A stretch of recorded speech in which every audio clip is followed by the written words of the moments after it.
Ako si Anjo. I'm 19 years old. Nag-aaral sa CSB.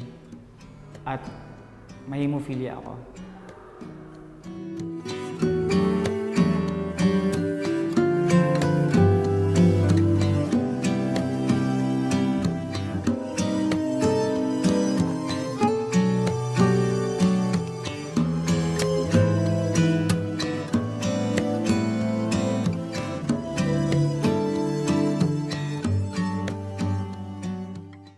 Hemophilia is a rare bleeding disorder kung saan matagal mag-clot yung dugo.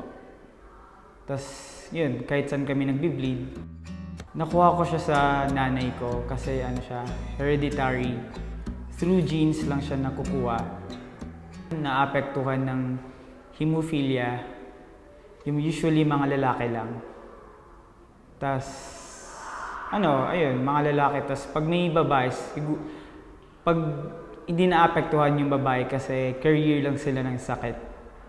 So pag career ka ng sakit, pag babae ka tapos career ka ng hemophilia, possibly yung anak mong lalaki may hemophilia.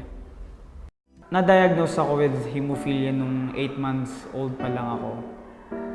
Dito sa Manila.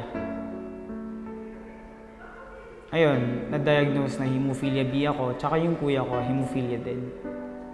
I grew up with hemophilia ever since. And ayun, ako yung parang mukha lang akong normal na bata dati. Actually, till now mukha lang ako normal pero deep inside hindi. Like, ang dami kong limitations.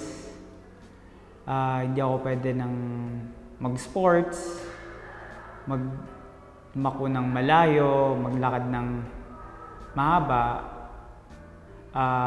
Basta ang dami yung mga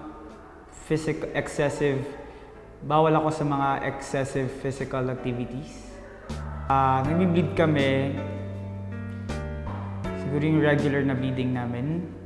Regular na to, twice or once or twice a month kami nagbi-bleed. Pero may time din na like dire-diretso, every week may bagong bleeding pag masyadong low na yung factor 9 sa katawan namin. So yun, yung factor 9, yun yung parang coagulation factor na nagpapatulong mag-clot ng dugo. So ayun, wala kami nun. So ayun, hindi magka-clot yung dugo. Nagbi-bleed kami kahit saan. Siguro from external bleeding, okay lang. Kasi paper cut lang naman like, nagagamot siya ng siguro mga betadine lang, ganun. Pero pag paper cut, okay lang yun. Pero pag yung external bleeding na masyadong malalim, delikado yun. And especially, of course, internal bleeding, yun yung nakakatakot.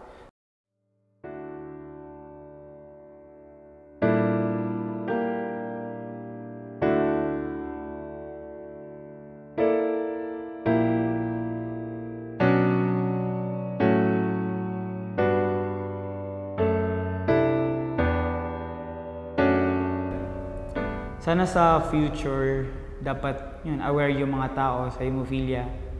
Especially siguro yung government. Kasi sila yung parang nagsispread sila talaga nakakatulong sa amin. Like, for now, mahirap maghanap ng gamot sa Philippines. Kasi dahil sa economy natin. So parang pag bibili kami ng gamot sa labas, dadalhin sa Philippines.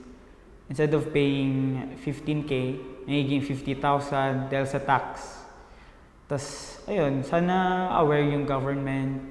Ayun, ibang tao din, dapat lang. Kasi malay natin sila din. Kasi ang daming hemophiliacs na namamatay kasi hindi nila alam na hemophilia pala sila. Sa mga hemophiliacs, stay hopeful, may mangyayari sa ating maganda in the future. Hopefully, basta magtutulungan tayo. And ayun, just don't give up.